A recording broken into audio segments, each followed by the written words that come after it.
Have you checked your credit card bill and you realized that you have spent more than what you have earned in this month?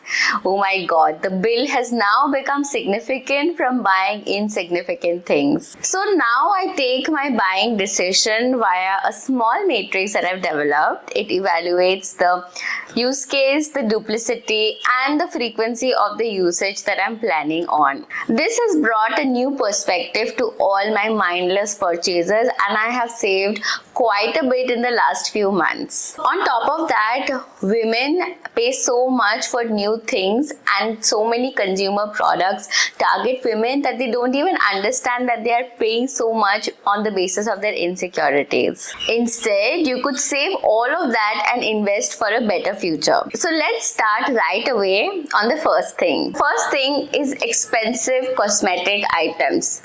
Oh my god, I'm sure all of us have been there at one point or the other. We are there on Instagram scrolling through reels and we see these really beautiful women showing us new products. These consumer brands keep doing influencer marketing. Everything's so pretty and tempting. From the packaging to the promises that they make, it's all so tempting and maybe a little unrealistic, but we still fall into the trap. It's all so great that you can't really stay away. But it is exhausting to keep up with these trends, and everything is so expensive nowadays. Honestly, there is no end to it. I would suggest that it's better to curate your own skincare and hair care routine. If required, invest in going to a good dermat or a trichologist and figure out your skincare and hair care routine that works for you. So that way you will know the products that are good for you, and you would have a fixed cycle of buying these products, and you know the kind of outflow that it has. So typically in this video we'll also try and understand how much we can save. So let's suppose that you end up buying one hair care product and one skincare, and I'm trying to see and they are good and they are products from good brand. So let's consider that altogether every month you end up paying 2k for your cosmetics. So that rounds up to around 24k in a year. Typically, when I'm bored, sad or happy, the first instinct that I get is to buy new clothes for myself. Now I have two wardrobes full of clothes, and literally when I open the door it falls out because it's another pain to arrange all of it. I am sure this would be happening with you guys as well. But even after having two wardrobes full of clothes, I have my 5 favorite pieces of clothing which I keep rotating. So I realized at the end of it, even though I keep collecting clothes, my favorite ones are those that I buy in a thought through manner, and those which really suit me instead of the ones that I impulsively keep picking up. So it's better to be realistic and buy clothes that you actually need. It could be for a special occasion, maybe it's your birthday, maybe you're starting a new job. So try and see if you need a piece of clothing. So it could be a particular color that suits you or a particular style, something which is different, something that you really need, and it's going to be a quality piece and nothing trending. So you have to move away from following trends which keep changing every few months. Rather focus on clothing that really suit you. Maybe you could go for a color analysis, you could go for a style analysis and understand which pieces of clothing really suit you, and then go for that kind of shopping instead of just impulsively picking up. Mindless shopping is such a waste of money which can easily be invested and turned into something great. So let's say that you head to West Side and you pick up a pant and a top that would easily come around 2.5k, and let's say that you do that every month because hey, your salary got credited, or you're just feeling happy, or you decide to reward yourself. So that on a yearly basis would be around 30k. The third one are things on sale. The first question that you should have is, why is it on sale? The simple answer is because no one bought it at full price. So now the stores are giving you the things on sale. So don't buy clothes, anything on an impulse just because it is on sale. All year round you will find sales on Amazon, Myntra, Tata Click, Nykaa, and they just keep happening.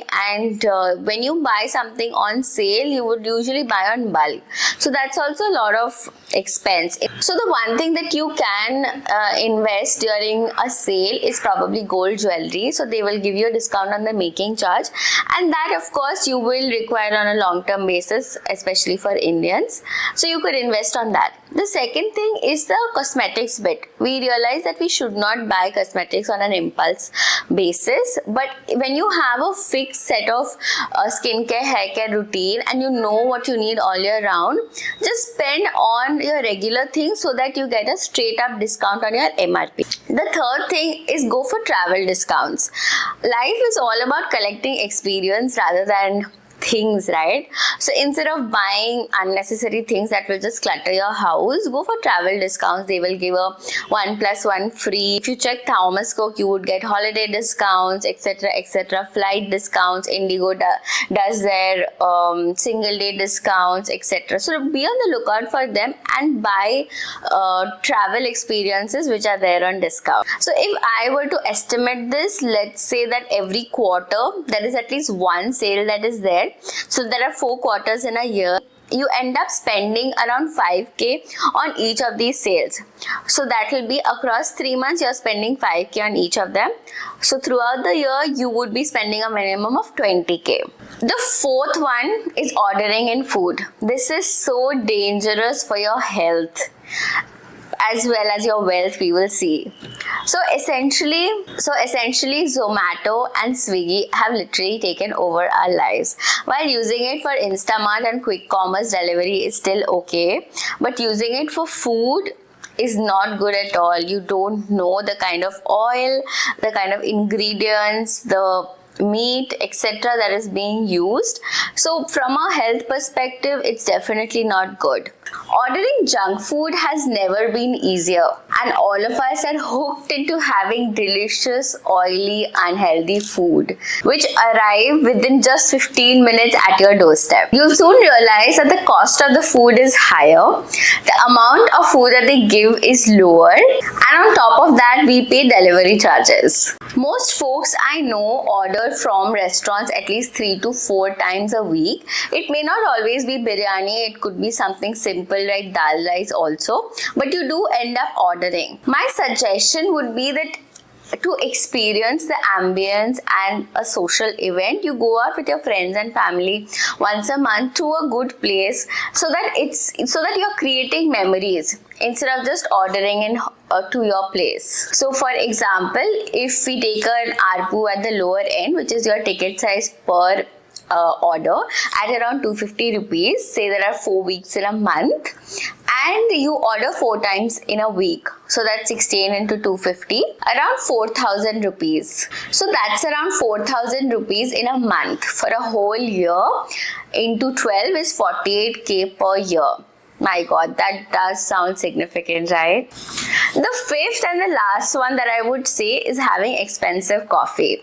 All of us can make coffee at home, but we have a habit of either going to Starbucks or Third Wave Coffee or ordering it in. Essentially, it's about FOMO, it's about being stylish. It's just like probably picking up cigarette by teenagers or folks in their early 20s. You see somebody else doing it, you want to copy, but then you get addicted to it. And it's very difficult to come out of it because coffee has caffeine and it is addictive. It's just that you start with the fact that you want to hold a fancy cup in your hands, but then you get addicted to it. Let us consider that you order once in every 3 days, you go to Starbucks or Third Wave Coffee, and that's around say 10 times a month. And 1 cup of coffee, which I checked, was around 300. So that is around 300 into 10, which is 3,000 a month.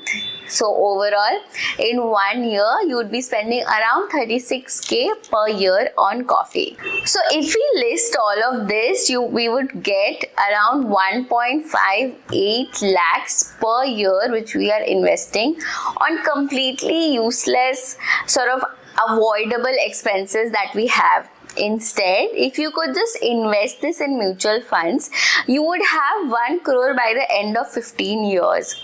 A simple sort of this, please do not take it as a financial advice or recommendation, but this is just for the sake of the math and the opportunity cost that you are sort of missing out.